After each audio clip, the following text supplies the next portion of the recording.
So today we're going to talk about navigating the new food label, and let's talk about the lesson objectives. So today I'm going to give you a brief history on the actual food label because there's a lot of a lack of information, I should say, on how we got to where we are today in 2023. It's very interesting to kind of see the evolution of how our food has been controlled over the decades. So I want to share that. You'll get an insider scoop into the new and improved food label.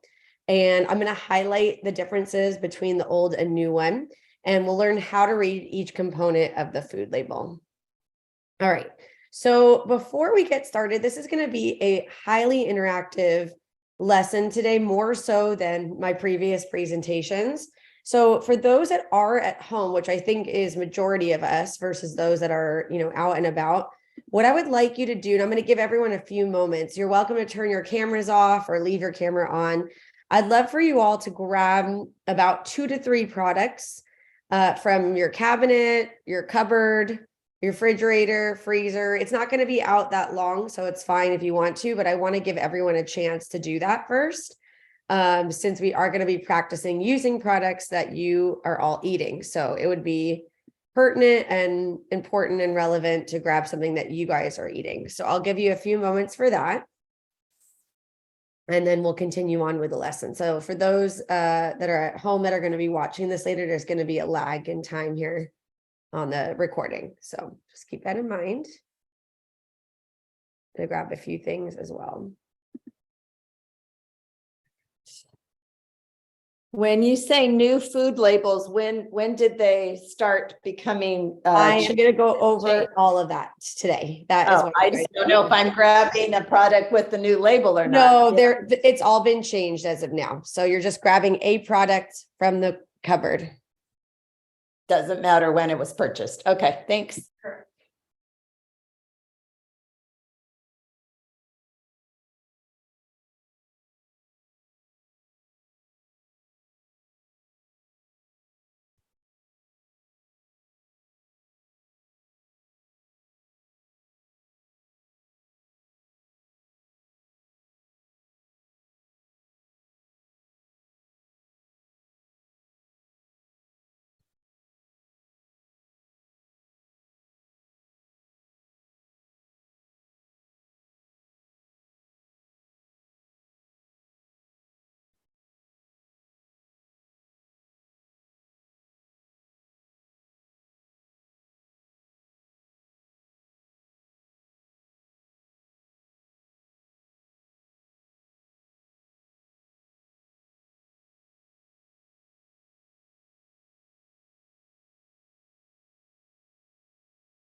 All right, so let me know, I guess, with a thumbs up, or you can unmute yourself, whether we all have a few products with us, so that way we can continue on the presentation.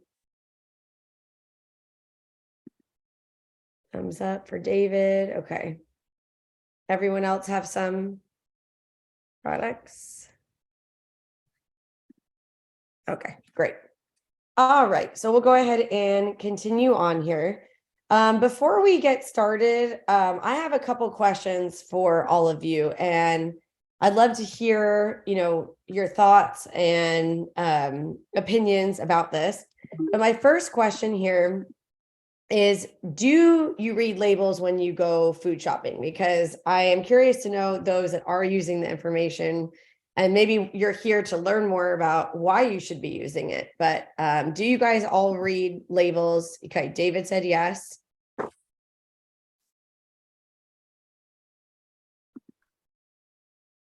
This is going to be a highly interactive presentation today, so I'm relying on all of you to kind of answer these. Who reads? You could raise your hand if you don't feel comfortable, speaking, but okay, Patricia, that works. Yeah. I'll go. Yes, I do. However, that said, when you're, in a store and looking for things, it's a different matter, because you kind of just skim through and make sure there's nothing that you absolutely can't use. but then you don't take the extra time to go look at the minute details. Whereas I do some of my food shopping online, and then I take the time to go through and look and see, oh, it has a whole bunch of saturated fat. Whoops, I better not do that. So that sort of thing. Yep, absolutely. Thank you so much for sharing that. I appreciate it. Wonderful. A lot of times, yeah, we don't have the time to also sit there and scan everything. And then my other question to all of you, and I'm assuming you're all here because it is important to you or you're curious, but why is it important for you particularly to read food labels? Not society in general, but to you, because I'd love to hear from all of you, your thoughts.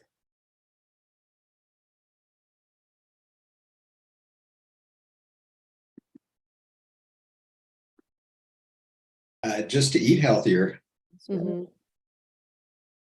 Yep. So to make better, maybe more informed choices or, yep, exactly. Anyone else have any other reasons why they read food labels?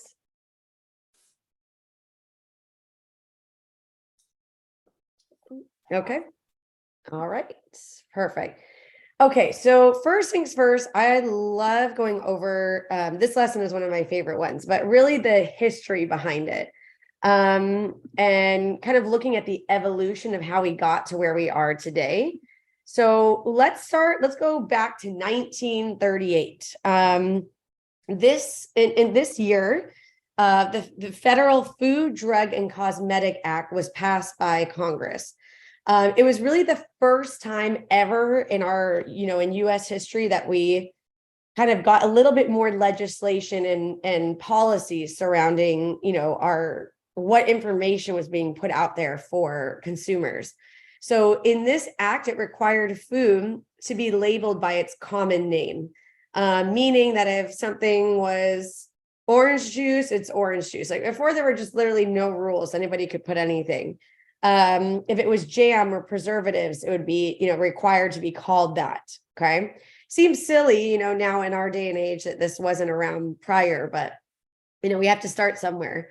It established identity and quality food standards and also it was created to ensure value to the consumer. Penalties were imposed on companies selling misbranded food. So I'm sure you can imagine during this time that, a lot of things were being made, maybe especially locally, right? Because we didn't have the infrastructure as much to get products all the way across the United States very quickly that, people could be growing things in their backyard or on their farm down the street and being called whatever it was. So it gave us a little bit more control over those types of situations. From 1941 to 1966, generally speaking, and again, this is very interesting just to see the evolution of how we eat as Americans, but more meals were being prepared in the home, less takeout, people weren't really going out to eat. And, just basic ingredients of what was being made in the home. And there really was little demand for nutrition information during this time because more foods, fresh foods and things were being made in the home. We see during this time, the refrigerator really, home fridges coming really into play during this time. The only thing that really kind of maybe changed per se during this time was that calorie and or sodium content were included only on food labels that had a health claim. So let's say there was a product that came out that said, this can help you, lower blood pressure or something like that. That's when calories and sodium would be required, to be on a food label, or this product can help you lose weight or something like that. Those were, again, foods that would be required to have some kind of little bit more information on them. But generally speaking, there wasn't much change during this time. Now, the biggest change up until this point in our history is going to be in 1973. The FDA, which is the Food and Drug Administration, decided to say, hey, you know what? Let's require some more information on these food labels. So during this time, that's when we start to see number of calories on all food labels, not just the ones that require, that had a health claim attached to it. We start to see grams of protein, carbs, and fat. And we start to see the percentage of US recommended daily allowances, that's the RDA, for protein, vitamins A and C, thiamine, riboflavin, niacin, calcium, and iron. Niacin, thiamine, and riboflavin are going to be your B1, B2, and B3 vitamins. So those are just another, again, the chemical name, or so to speak, of B vitamins, those first three. So interestingly enough, obviously we don't have a lot of those B vitamins on our label today, but we're definitely at this point in the 1970s starting to get a little bit more structure, at least, and a little bit more cohesion in terms of what is allowed. And this isn't even that long ago, so it's, again, interesting to see. Sodium and saturated fats could also be included, but they weren't required at this point in time, which is interesting. It's at the manufacturer's discretion. All values were to be reported based on the average or usual serving size for what somebody ate. The RDAs at this time were set forth by the National Academy of Sciences. This is at this point. Okay.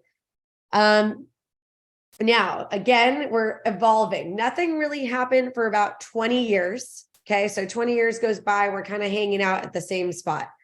In 1990, which again is not that long ago, so about 30 years ago, we start to see an increase in processed foods. During this time, and I think you can kind of think about your own life as well during this time, what was going on, right? So we start to see an increase in a higher increase in processed foods. More people, are working longer hours. They're not really cooking as much. I mean, it's even more so these days, right? But even, at this point, more people are buying packaged quick things, right? We're working longer hours. We're busier in society. And so we just need to get a lot more products that are grab and go at this point. So this is basically the old label. That's from the 1990s. And this is the label that most everyone is familiar with because it stuck around for the last 30 years. So we're used to this one. So we start to see, more processed foods, which leads us to, people being more interested in what they're putting in their bodies. So because of that, we passed the first Nutrition Labeling and Education Act. This is the most significant food labeling legislation in the 50 years prior to that. Because before we would kind of add a few components here and there, but really this was the first major kind of legislation that we had surrounding what information was on that food label. So what it was required, it wasn't just here and there what was required and whatnot. It required every single package of food to bear nutrition labeling, and it all had to be exactly the same format. We have calories from fat at this time, total fat, saturated fat, cholesterol, sodium, total carbohydrates. You can see how buffed up, the information was. Total carbohydrates, dietary fat, fiber, sugars, protein, vitamins A and C, calcium, and iron. The B vitamins were removed at this time. So essentially they, everyone got together, scientists, dietitians, policymakers, to say, what is the most important information that we need on this label to make everything succinct and standardized at this point. Nutrient claims were such as low fat, light were also standardized at this point. Low sugar, things like that. So really, this was kind of the biggest and most important piece of the food label legislation that occurred in our lifetime at this point. Established daily reference values, which are also known as DRVs, were based largely on recommendations from the Surgeon General's report on on nutrition and health, which was published in 1988. It also required a list of ingredients. So again, the food label that you're all probably used to for the last 30 years, this is what it was. In 1990, we also saw, so the same year, we also saw the passage of the Organic Foods Production Act. What this did, there wasn't really much legislation surrounding the word organic or anything like that. So what it does is it regulated the production, processing, and handling and packaging and labeling of organic products in the United States. It established clear national standards for organic agriculture. It aided the consumer by requiring simpler, standardized labeling of organic products. So again, the symbol, right, is a lot easier to understand, Okay, if it has a symbol, it meets these requirements that are on this slide right now. And it definitely protected us as consumers and legitimate organic producers by setting fines and punishments for producers that made false claims or misleading claims about organic agricultural products. Organic is a tricky one because if there's a farm that happens to be organic, but it's next to one that's not, and some of the pesticides blow over and, it's a windy day, it could actually not be organic anymore. And so there was a lot of that happening and just a lot of people claiming to be organic, but there was no definition of what organic meant. So now we have this act again to protect people like you and I, from any misleading claims. So it's all good things for sure. Nothing really happened for about 13 years or so, or about 20, I would say 13 years, 20 years, I should say, until the FDA required trans fat to be listed on a separate line immediately under the saturated fat. So mono and polyunsaturated fats, which what you see sometimes on nuts or nut butters, I see that really only in, I would say seeds and nuts and nut butters. Those are not required to be on food labels, but trans fat is.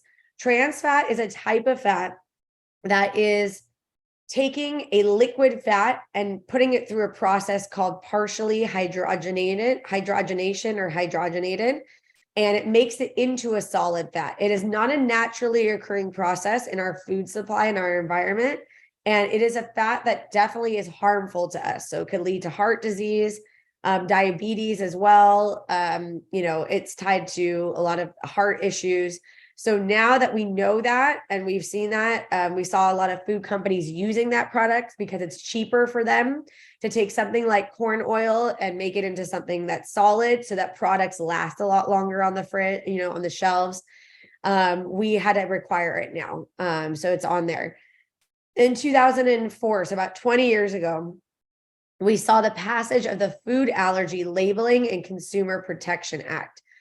This requires labeling of any food that contains the following products: peanuts, soybeans, cow's milk, eggs, fish, crustacean, shellfish, tree nuts, and wheat. These is what we call kind of the top 8 or 9 allergens that are in our food supply. So believe it or not, people, that were allergic to peanuts had no way of really knowing. I guess they could look at the ingredients, but they had no way of knowing if it was cross-contaminated until 2004, which to me is crazy, right? Because it wasn't even that long ago, 20 years ago. So before, I couldn't imagine having an allergy and having that.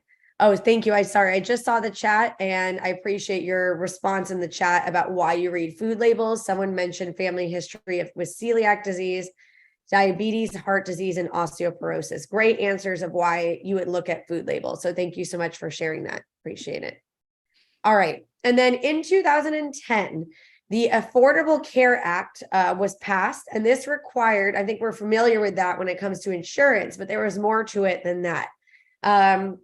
It required restaurants to disclose of certain nutrition information for standardized menu items. It is important to note that this act only applies to restaurants that have 20 or more locations. Before in 2010, because I was working at a restaurant at the time while I was in school, just part-time, it had to be printed on the menu. So I remember we had to reprint all of our menus. The fat had to be there. The calories had to be there. I'm trying to think what else was required. It was fat, calories. I'm not sure if it was sugar also. I'm trying to remember because there was a third thing on there. And it had to be literally printed either on the board itself if it was a quick service restaurant. I was working at a sit-down restaurant at the time, and it had to be printed on our actual menus. But it was only for restaurants with 20 or more locations. So if it's a mom and pop restaurant, or even a restaurant that only has 3 locations or 4 locations, they were not, and they still are not required to have the nutrition information for you. Think big chain restaurants, Chipotle, McDonald's, Rubio's, things like that, Cava, places, that have those, more of the chain restaurants. Now I've noticed they're not required to put it on the boards anymore, but they are required to have a separate either a separate piece of paper or a pamphlet or something where the information is accessible to the consumer, but it's not necessarily required to be on the boards, at the quick service restaurant. For example, think Chipotle, right? It may not be up on the top, but they may have a piece of paper that's separate. So again, not very long ago, this was 2010. So we're looking at what, 15, I'm trying to do math right now, 13 years ago. All right. Okay, so let's get to our current label and to answer, I believe, Patricia, you're the one that said, what products am I grabbing? What label? How do I know it's the old or new? Everything now is going to be the new label. So any product that you pull from your pantry, unless it's 15 years old, I hope you don't have a product that old in your pantry, is going to be the new label. So basically here we are in 1990, aside from adding the trans fat, the organic, maybe the allergens, we haven't had any really major changes to the label until 2016. Okay. 2016, the FDA says, you know what? I think we need to revisit this label. This is a little bit outdated to what's going on currently in our society. And I think we need a little bit of a makeover to this label. This was the first major redesign and legislation in the 30 years since, I guess, 1990. I'm going to highlight all the differences for you. So we're going to go through very in depth, but some of the kind of little tidbits here. It featured updated information to help consumers make informed food choices. Foods imported to the United States need to follow these same standards and rules, and it reflects new scientific information, including the link between diet and chronic disease, such as obesity, heart disease, and diabetes. So again, in 1990, we had more standardization, but really the new label now focuses more on disease prevention and diseases and the link to that. So I'm really glad that one of you, sorry, I don't have your name on your Zoom name, but had mentioned chronic diseases as a reason for looking at food labels, because this is the very reason why we changed it, is to align all the information, not just to standardize it, but to really teach people the link between what we're eating and how you can live a long and healthy and happy life. All right. So when did these changes occur? We passed, as you know, when it comes to policy change, I'm sure you're all familiar, when things get passed, it takes a lot of time for them to actually be implemented. So we did make the changes, so to speak, through the legislation in 2016, but they didn't actually go into effect until 2020. And then, as you know, COVID happened in 2020. So we actually gave people a lot more time. So even in 2020, when I was at home a lot, as all of you were, I still kept seeing the old labels. And I was really confused because I knew, I had taught this lesson several times that, we were getting this new label, but I was still seeing it. So I think with COVID, there were some delays, but in 2023 now, all of the labels should be all the new one. Okay. So basically, manufacturers, big companies, Trader Joe's, Kroger, General Mills, Post, things like that, companies like that, they had a shorter time to get it together. So basically, if you did more than $10 million in annual sales, you had to get everything together in those 4 years between 2016 and January 1st, 2020. For smaller mom and pop companies or, startups, they had a little bit more time. They had an extra year to get their food label together and comply with the new rules. Manufacturers of honey, maple syrup, and certain cranberry products had an extra 5 months to make the changes. Okay. So to answer your question, whoever it was earlier, sorry, I don't think it was Patricia that had asked what we're grabbing. Again, this was all done a few years ago during COVID. All right. So here is the fun part. Let's go over all the new and improved parts of the label. What I did for you on this slide, and again, I'm going to share all the slides. So if I'm going a little fast and you don't have time to absorb, the side by side, don't worry, because I'm going to be sending the slides out to you. Here is the original label. When I say original, I don't mean the one, from 1970s. Okay. I'm talking about the one from the 1990s. That's the one that, again, existed for about 30 years or so. And then we have the new label that just came about in the last couple years. This is why this lesson is so important and so relevant, because it's very new. The major changes to the label are going to be, and I'm going to highlight them in depth in a few minutes. I'm just giving you kind of the shortened version quickly, are the calories. So we removed calories from fat. You'll notice on the new label on the right, we don't have calories from fat, but we made the calories a lot larger there and removed that. I'll explain why in a minute, but that's just one piece of it. Everything pretty much stayed the same for the, the total fat, cholesterol, sodium, total carbs. The biggest and most important change, in my opinion, is adding the added sugars. Again, I'm going to go in depth in a minute, couple minutes, so don't worry about it. This is just an overview. We also got rid of vitamins A and C. When those two were originally put in, and you'll remember back from my slides a few moments ago, that we added those in kind of in the 1970s, right? 1973 is when we kind of had that in there. And even prior to that, we also had that. The reason we had those two vitamins is because we had a scurvy kind of crisis at that time, which is scurvy is a condition that occurs when you have low vitamin C levels. So that was relevant to the time. Last time I checked, we do not have a scurvy outbreak in the United States. So to us, that is kind of irrelevant. All right, great. Also at the time, vitamin A was talked about vitamin, but really in our society today, it's not relevant. What is relevant is going to be vitamin D. Vitamin D is a hot vitamin that's being talked about right now with bone health, with osteoporosis, with mental health as well. And we're testing for it now. So it's completely relevant to our society. And we also decided to add potassium. Why? Because we are seeing a lot more kidney disease in this country than we ever have before. For those that have renal disease or need dialysis, or even kidney failure secondary to diabetes as well, you have to watch your potassium levels. Without that information on the food label, that's pretty difficult. So we added that in again to make it relevant to our society today. Okay, so those are kind of the highlights there. All right, so let's go through how to read the nutrition facts label. For those of you, and thank you for taking those few minutes. I saw a lot of you go to your kitchens, your cabinets, things like that. I want you to kind of lay out all of your labels that you have. If you want to just focus on one right now while I go through how to read it, just to make it a little bit easier for yourself, that's fine. But if you want to lay all of your products out, that would be great. And now is the time to do so. First things first, I want to talk about, and I'm going to start from the top all the way down to the bottom. Okay, so we're going to go in order here. I have a question for all of you. And again, if you don't feel comfortable unmuting yourself and you want to use the chat function, that's fine. Does anyone know what is serving size? When you see that on a label here, and again, this is the new label on the left side, what exactly does a serving size mean?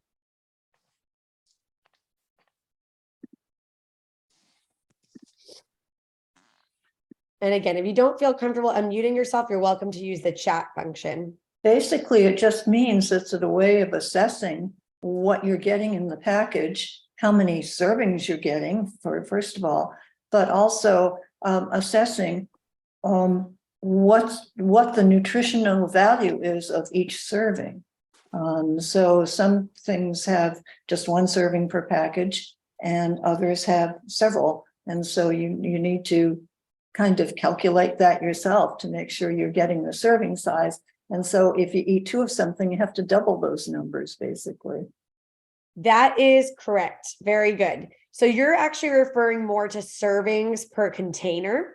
I guess I'm asking, and we're going to talk about that. So thank you, Patricia, for answering that. But more basic than that, what exactly is the serving size? So not the servings per container, but if you see, let's say 2/3 cup on this example here, what is that telling you? What does that mean?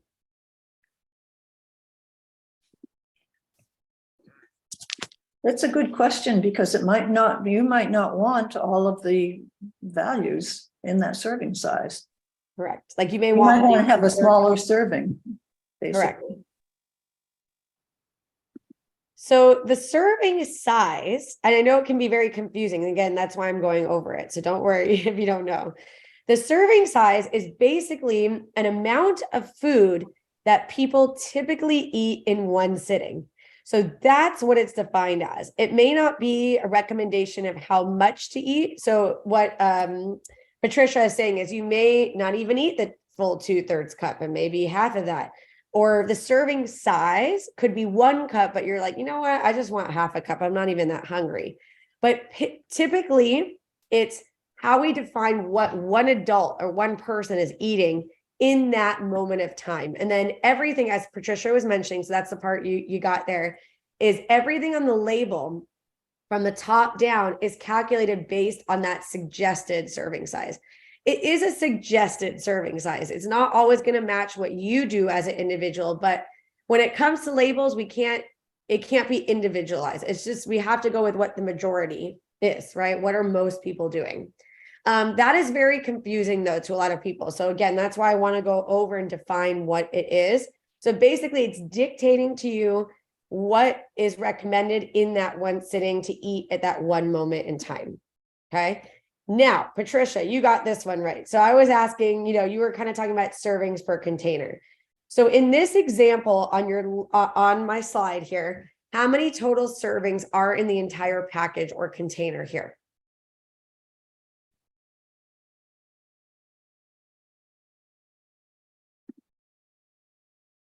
Anyone want to again, it says 8 servings per container. Yep, exactly. So in this sample label, what it's telling you is that there are 8 2/3 cup servings in that package. Okay. So again, I want you to take a look at the labels that you all grabbed in your own homes and kind of look at what the suggested serving size is and how many of those are in the entire package. Does anyone want to share right now anything that they're looking at? Again, you don't need to turn your cameras on. You can chat or just unmute yourself. But does anyone want to share what they're holding and kind of, we're only looking at servings right now, servings per container.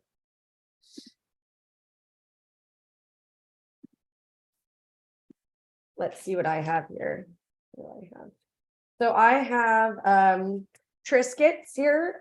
These are hint of salt Triscuits. I think we're all familiar with these crackers or woven wheats. What it's saying is the serving size is 6 crackers. So that means, okay, if I really need a snack and I need to grab something, I know that everything on the label is calculated for those 6 crackers. Within the entire box, it says there are 9 servings of 6 crackers, which means that in the entire box, 9 times 6, there's about 54 crackers total in the whole box. What Patricia was mentioning is, let's say you choose to have 12 crackers. Okay, double that. I'm really hungry. haven't eaten for hours and I'm really in a snacky mood right now. And you want to have 12 crackers. What that means is you need to multiply everything from the calories all the way down to the bottom by 2. That's what she was referencing before, which was correct. We just hadn't gotten there yet. Let's say I only want 3 crackers. I'm just feeling, I just need a little something, right, to eat with my tuna salad or, just add a little whole grains to my day, but I just need 3. What you would do is divide the entire label by 2. You're now cutting everything in half because you're not having the 6 crackers, but you're in fact having 3. Okay. So the serving size is very helpful, but it is super important to understand what it is, or else I'm going to tell you right now, the rest of the food label will literally not make sense if you don't understand what serving size is and what servings per container are. So as you can see in my bullet point here, it's the most important part of the label because it dictates everything that comes below it. So that is particularly important if you have more than 1 serving of a product, or I would actually say alternatively, if you have half of what is suggested on there. Sometimes it says a cup, but you really only have half a cup. Okay. So if you were to have 3 2/3 cup servings. So let's say this is a product right here and it says 2/3 cup and you're just really hungry. You haven't eaten for hours and you're going to have 3 of these servings. What you would have to do is you would have to multiply the calories by 3 because you're choosing to have 3 of these servings. So 230 times 3 is 690. And you'd also have to multiply everything else by 3. So your sodium would also go up to 480 milligrams. So basically everything from the top down gets multiplied by 3. Does anyone not understand this? Because I want to be sure that everybody, it's okay if you don't, I could go over it again, but it is super, super important to understand this. So does anyone not understand the concept of, I know it's a lot of math, but anyone not understand the concept of serving size, servings per container, the multiplying, the dividing? Does everyone understand that part? You could do a thumbs up or, a wave or something here. Or even in the chat, you can put a thumbs up if you need to. Okay, so that's serving size, servings per container. So everybody take a look at your products and kind of understand that. We're going to continue on through the label now. I want to highlight some changes surrounding serving sizes with this new label. So by law, the new label requires that serving sizes are based on what people are actually eating. If you guys remember in the 1990s and even in the 1970s, all of the serving sizes were standardized. But now we have to make it relevant to what all of us Americans are eating now. So it's not what they should consume back in the day. And I think this is such an important point because our serving sizes have changed over the last 30 years, right? Some of us are eating more stuff. And so we need to reflect what that is. For packages that are between 1 to 2 servings. So for example, I think soda, is where I've seen a lot of the like sugary beverages and things, Gatorades. That's where I've seen kind of the biggest changes in a positive way when it comes to nutrition. Okay. Is that instead of making a Arizona iced tea, okay, that it was a can that was this big, and making that 3 servings, we're now making it 1 because nobody's opening a can of Arizona iced tea and putting it in the fridge and eating it over the course of 3 days or splitting it with 2 other people. They're eating it, drinking it in 1 sitting. So now the entire label is calculated based on that 1 can now. Okay, that's kind of where I've seen the biggest changes is really with the beverages. So now we're labeling it as 1 serving versus 2 or 3. Okay. Some things have increased and some things have decreased. So for example, ice cream has gone from half a cup to 2/3 cup now. That's what most people, are doing now. They've done obviously a lot of research on this. It's not just a made up number. Also soda went from 8-ounce cans. I know they're bringing the 8-ounce cans back, but most cans are 12 ounces now, right? That's just the majority of soda. And then yogurt went from 8 ounces to 6 ounces. Most people are consuming the individual little yogurts, like the Yoplays, the Danons. Those are 6 ounces now. So instead of making the food label 2/3 cup, we're just making it based on 6 ounces now to make it really easy. So all of these things I'm mentioning are all good things. They're making things less confusing for us. Okay. So it's all good stuff for sure. Another thing to highlight when it comes to portion sizes. We now actually have dual column portion sizes. You're not going to see it on every single label. I'm not sure if you got any of the labels that you guys have right now in front of you have the dual column, but you will see that on some packages of food. So for food or beverages that are more than 1 serving and typically consumed in 1 sitting, manufacturers will be required to create a dual column label. Which is great. We never had this before. So you don't need to sit there, grab your phone or a calculator and multiply everything if you're going to have it. They did it for you. They did the math for you. So they indicate both per serving and per package nutrition information. It allows us to easily understand how many calories and nutrients we're consuming should we have the entire package or unit at once. So again, that example would be the 24-ounce bottle of soda or a pint of ice cream. Let me show you. I'm actually going to grab something really quick that I have just to show you.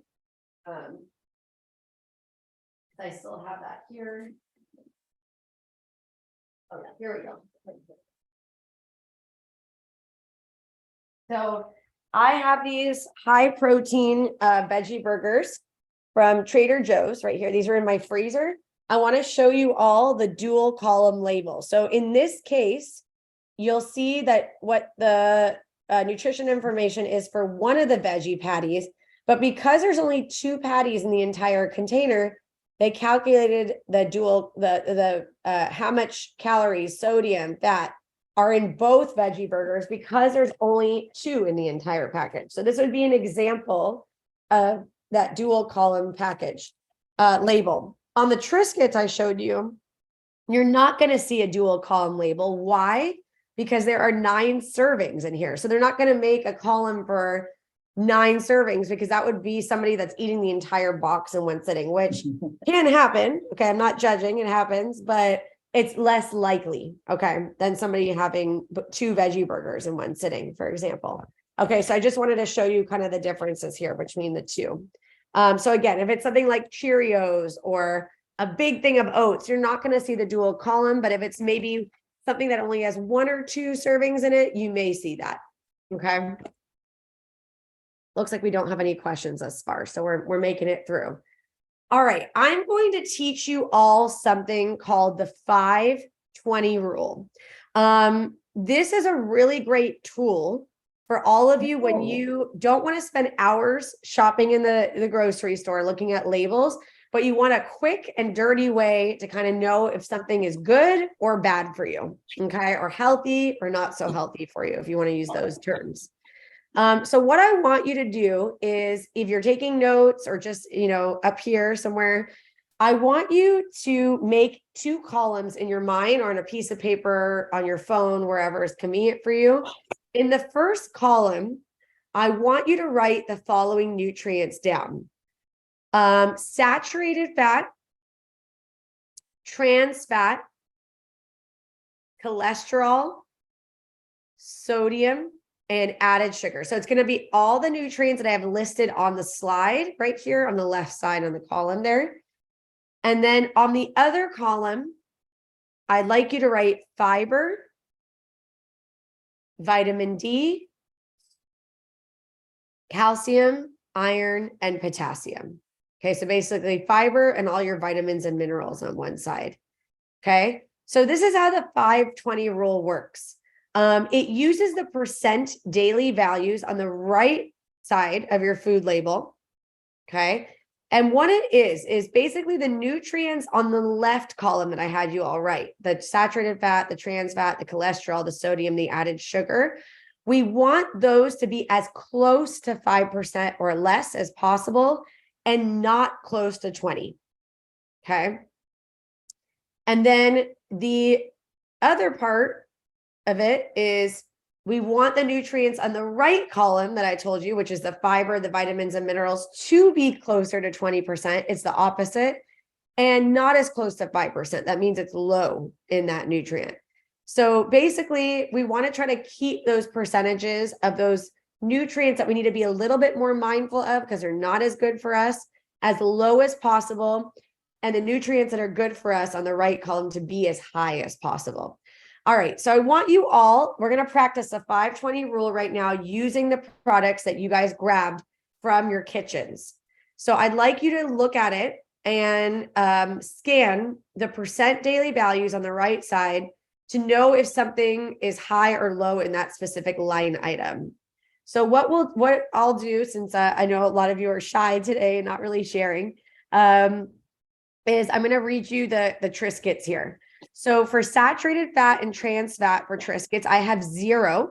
Okay, so that's great. That's awesome. It's 5% or less. Really, really good. For sodium, remember, this is per serving, not per container. This is if I was to have the 6 crackers. Okay, what's going on? For sodium, the percent daily value is 2%. So that's really good because we're 5 and under. So really good. And I think that's because it's the hint of salt one. So awesome. Yay. I'm looking at added sugars now. Oh, sorry. The cholesterol is also 0. We're going to mention that. And the added sugars also 0%. So I would rate this product here an A++.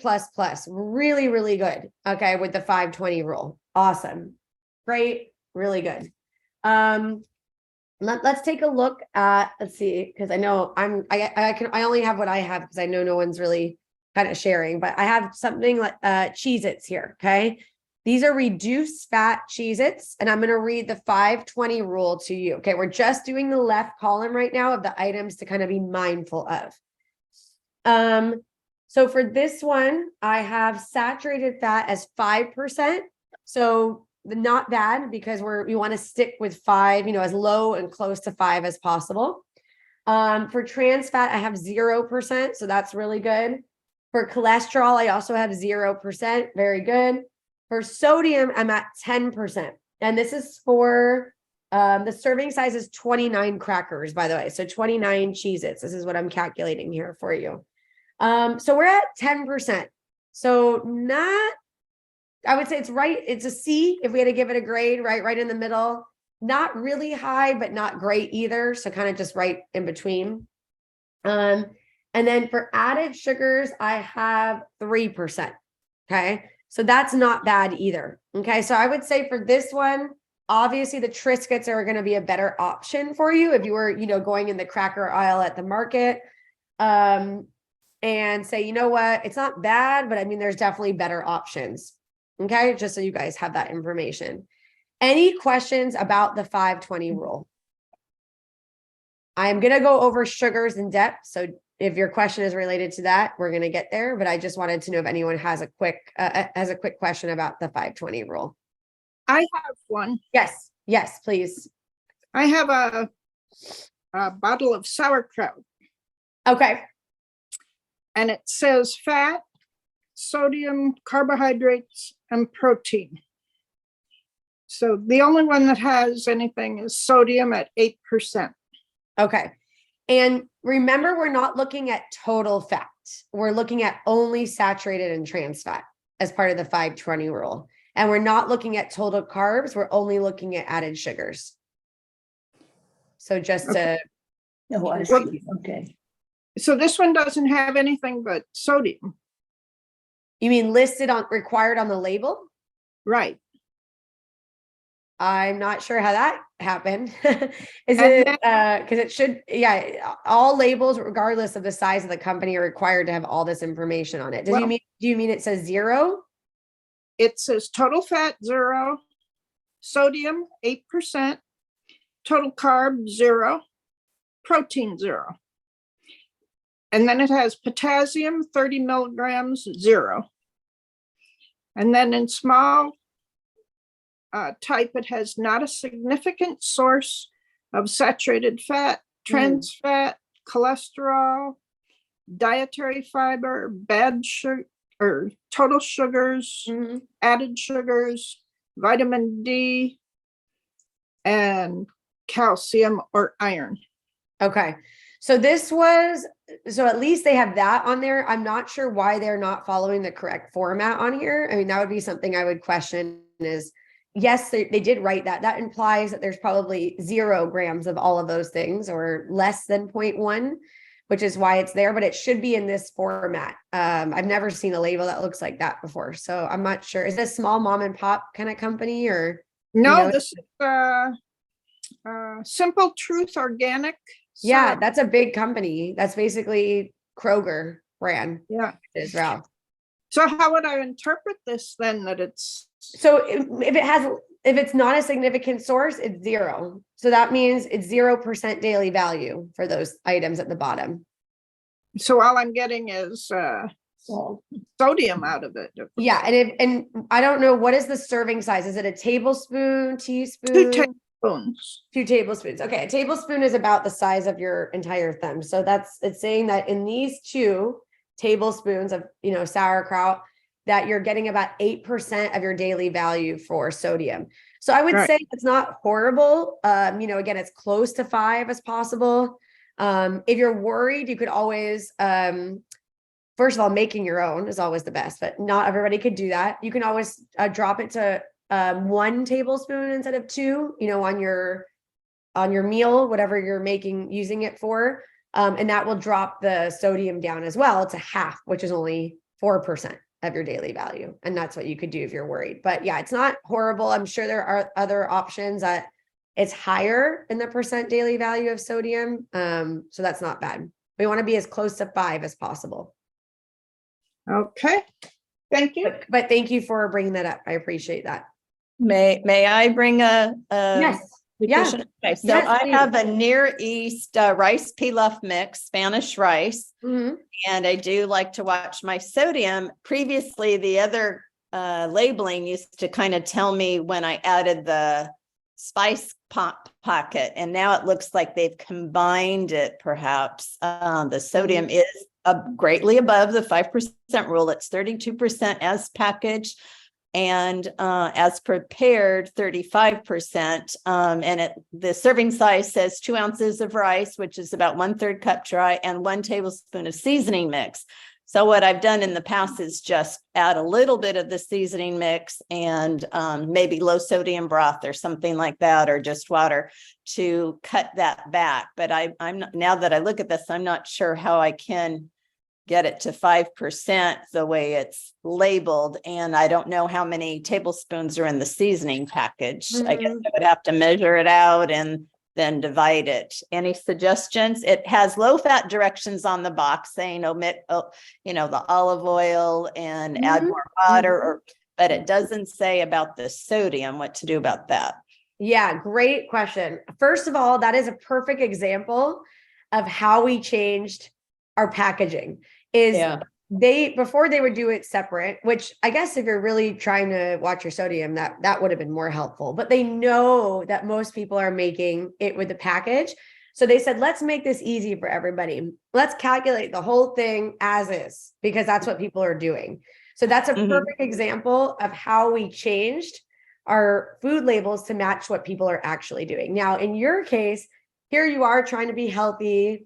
Maybe not everybody's like you, and good for you for doing that. Well, it tastes too salty anyway to me, but yeah, Right. then I guess my palate's adjusting to a lower sodium preference. Right. these days. And again, unfortunately, we can't make every single label to match every person, right? So I think they're doing what majority of people do. What spices are in the spice packet? I mean, is it something you could recreate using dry herbs on your own? Sure. Then that's what I would do. I would just make like your own little rub of some sort of like oregano, thyme, chili powder, whatever it is. Obviously you can use some salt because you need to flavor it. So let me actually correct one thing, because I think there may be some confusion of the goal is 5%, what you need. We do need some sodium in our diet. It is an essential nutrient for our cells and controlling water balance. Also, it's an electrolyte to make sure you guys don't feel dizzy. So we absolutely need some sodium. It's not that the 5% is a recommended daily allowance. So I just want to make sure that's super clear. And that you're trying to get it down to 5%. We're just trying to get as low as possible. The percent daily value, or the 520 rule, is just a quick and dirty kind of guide to help you. So you don't necessarily need to cut it down and measure it and cut the spices and all of that to get it down specifically to 5%. That's just a rule of thumb. Right. Okay? What's our recommended sodium intake for a day? So the recommended daily allowance for sodium is 2,300 milligrams a day if you do not have high blood pressure. That's about a teaspoon a day, including beverages and food. If you have high blood pressure, it's 2,000 milligrams a day. Which is half, or no, not half. How does one calculate that then? Well, you'd have to use an app to calculate that, like MyFitnessPal, or that's why I'm saying I don't want there to be any confusion with you having to cut the rub down. Okay.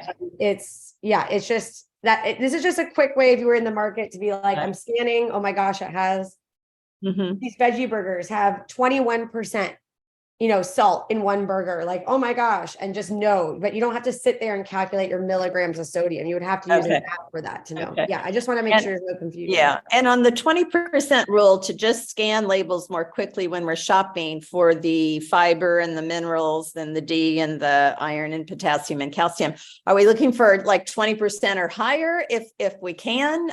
It's higher isn't bad for any of those, correct? Correct. So the opposite rule applies for the 520 rule for these nutrients right here on this slide.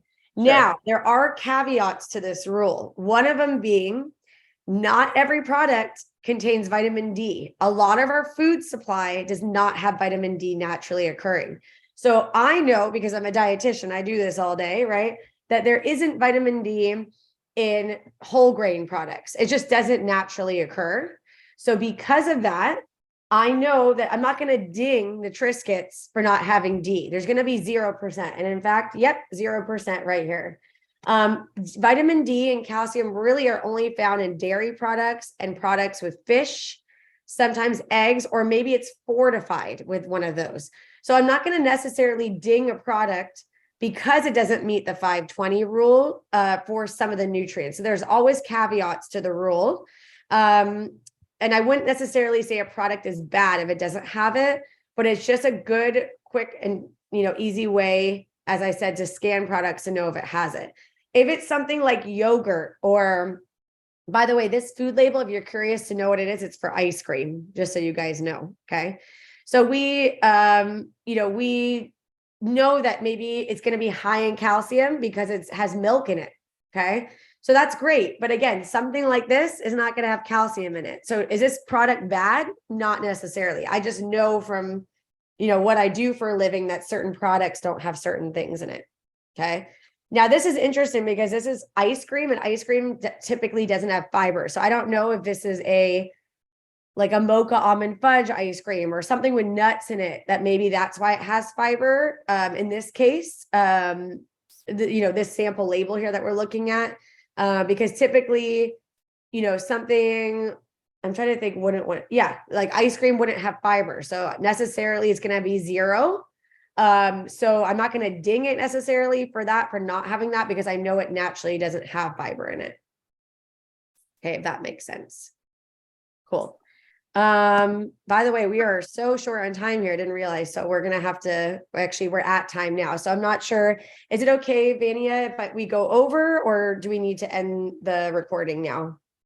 Yeah, no, we can go Over a little bit. Okay, perfect. I just we have about 5 more slides left. So just to let you know, but if I want to respect those people's time who have to leave. Okay, let's talk about fiber a little bit. As I was mentioning to you just a few moments ago, not every product has fiber, just naturally occurring. For those that are looking at a product with whole grains or some type of grain of some sort, or fruit or vegetables or something like that in it, or oats, we want to aim for 3 grams of more of fiber per serving. That's really good. So a lot of breads that are out there, if anyone's looking at a bread product, a lot of them have 2 grams of more of fiber. So next time you guys are going food shopping, take a look to see if your bread has 3 grams of fiber or more. That's always good. You can also use the 520 rule to see if you can get that percentage up a little bit closer to that 20%, possibly. In my previous presentations, I've gone over fiber and, the significance of it, but it helps naturally lower blood sugar, blood cholesterol, helps us stay full, and helps us regulate our digestive system. So a lot of positive, things with fiber. Most likely it's a whole grain if it has fiber. These products right here are going to be your true whole grains. If it says 100% wheat, brown rice, wild rice, buckwheat, bulgur, oatmeal, quinoa, rolled oats, farro, popcorn, and millet. These items on the right side are not going to be a true whole grain. They're going to have whole grains in it. Okay. So they're not lying, but they're not going to be necessarily be a true whole grain where it's 100%. Okay. So things like multigrain, something if it says in the contains whole grains on it on the food label or in the ingredients list, enriched white flour made from whole wheat, made with whole grains. Again, they're going to have it in it, but it may not be a true 100% whole grain product. So definitely good to take a look at those things. The food label is going to give you a lot of good information that I feel is underutilized. So I'm glad that all of you are here today to just make better and informed decisions, so am I going to bring this product home with me today? Is it going in my cart, or am I going to choose not to put it in my cart and bring it home today? All right, so let's practice if this is a true whole grain. Here are the ingredients. We have wheat flour, malted barley flour, niacin, iron, riboflavin, folic acid. Is this a true whole grain? Patricia is saying no. No, The answer is no. Good job. Very good. Yep. Again, it has wheat flour in it, which is awesome. So it's got to have some fiber in it. But it's not 100%. I'm not seeing 100% whole wheat. The word whole is very important in there. Okay. What about this one? Whole wheat flour, soybean oil, corn starch, wheat starch. Is this a true whole grain? no, Okay, so I'm hearing no. The answer is yes, because it has the word whole wheat flour. Okay. Oh. So when I send the slides, that's okay. This is a learning thing. So all good. You're doing great. I'm going to send you the slide so you guys can refer to that slide that we had before. Okay, let's look at this one. Whole cornmeal, whole grain oats, cornstarch, canola oil, cinnamon, brown sugar. It's probably some kind of a hot cereal of some sort. Is this a true whole grain?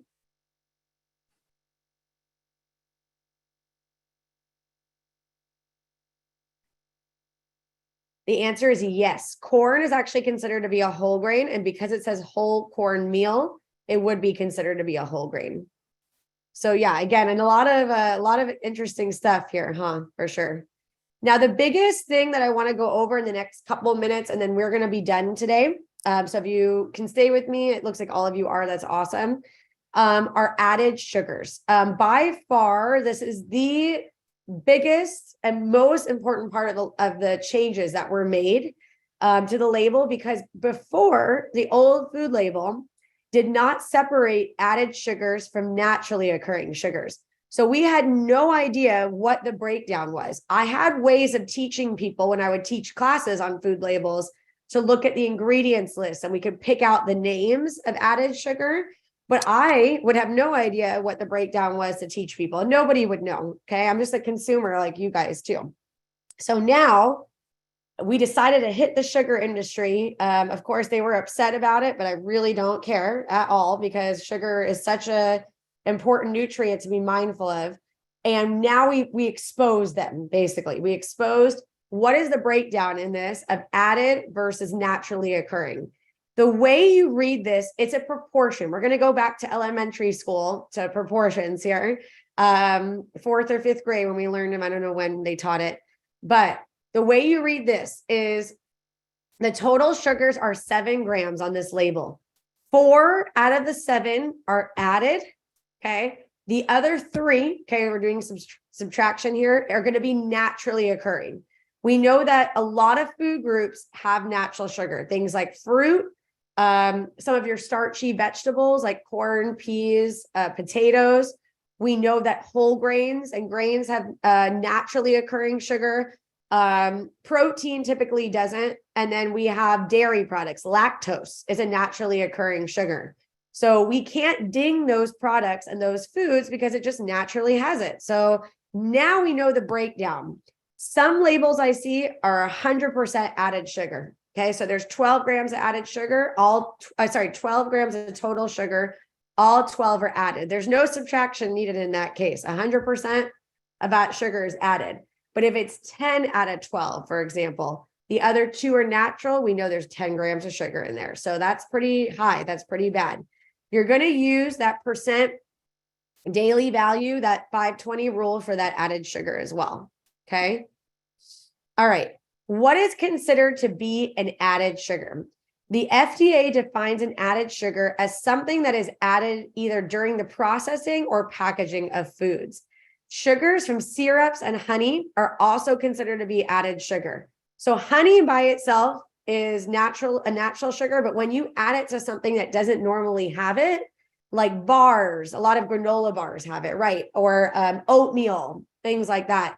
It then becomes an added sugar because that item, those oats, didn't need that honey, right? You added it in there to make it, or that granola bar didn't have it. Sugars from less than 100% fruit juice are considered to be added sugars as well. This definition excludes fruits or vegetable juice concentrated from 100% fruit juice, as well as some sugars found in jellies, jams, preserves, and fruit spreads, because again, it's naturally occurring. Okay. So I just want to give you the definition of what is considered to be that. Last thing I want to leave you with today is how to calculate grams. Because first of all, I hope in the future, the next step, in my opinion, as somebody who's in the science field, okay, in the health field, is I hope we can get rid of grams, okay? Unless you're a scientist in a lab doing an experiment, or you live in another country outside the United States where they use grams, to all of us, grams literally don't mean anything, okay? I couldn't tell you what a gram looks like. I really don't know what it is. But can everyone visualize what a sugar packet looks like? Can everyone visualize what a sugar cube looks like? Yeah, I think that's a lot easier, right, to understand. So I'm going to give you the formula right now, and I would love everyone to either take a picture of this right now or write this down somewhere. The formula for converting grams of sugar to teaspoons is you divide by 4. That is the magic number. Okay, so I want everyone to look at their products right now and take a look for those that do have ones with added sugar. Okay, I'm not looking at total right now. I'm looking at added. How many of you have those? And then divide that number by 4 to get how many sugar packets are in that serving.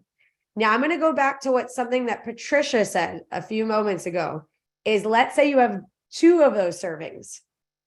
Now you have to take the grams, divide by 4, and then multiply by 2 of whatever you're having. Okay. So let's see if any of my products here have.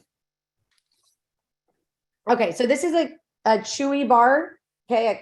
A kids kind bar. So even though none of us are kids here, sometimes we may want to get the smaller size to treat ourselves to something that's not as bad, right? That smaller size.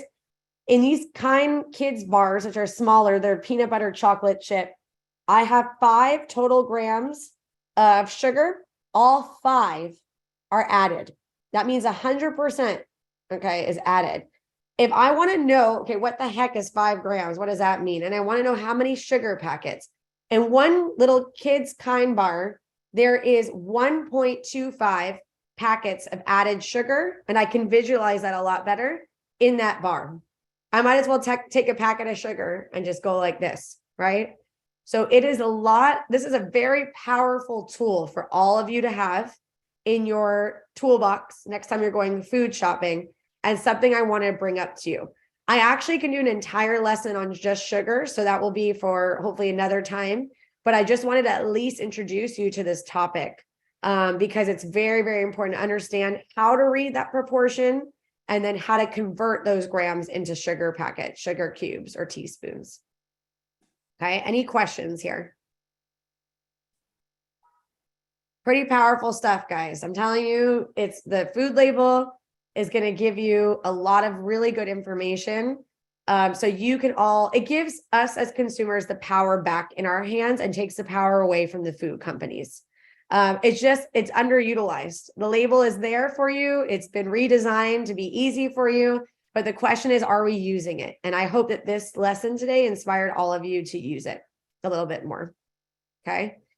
Sorry that we went over on time here. I know we had so many good questions. We are done for today. Does anyone have any further questions, concerns, comments, or anything they want to ask? Yes, Miss Patricia. Just a comment. This was great, Melody. Thank you very much. Of course. Thank you for being here as always. I appreciate your attendance. And yes, Miss Barbara.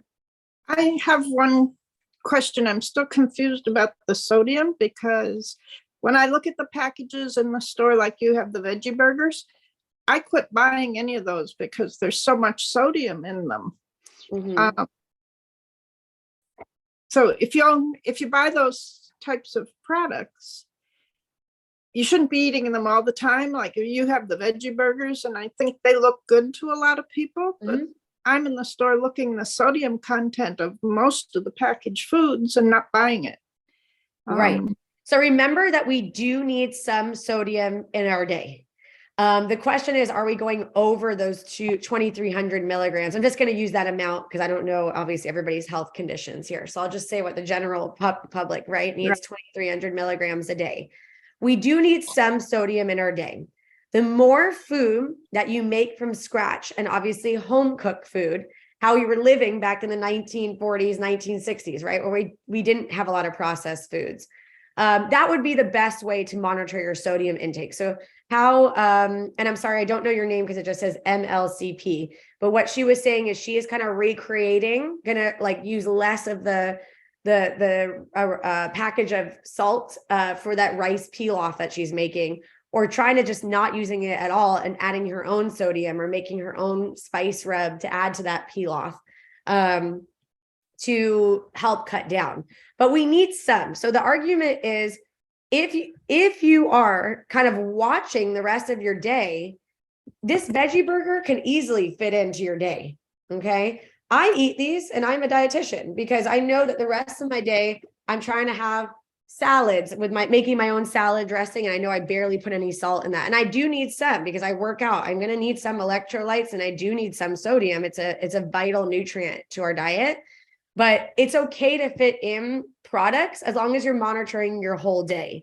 If you're being diligent by trying to buy lower sodium products or doing, what she was saying and recreating the same recipes using her own salt, you can easily fit in some items that do have salt into your day that are prepackaged.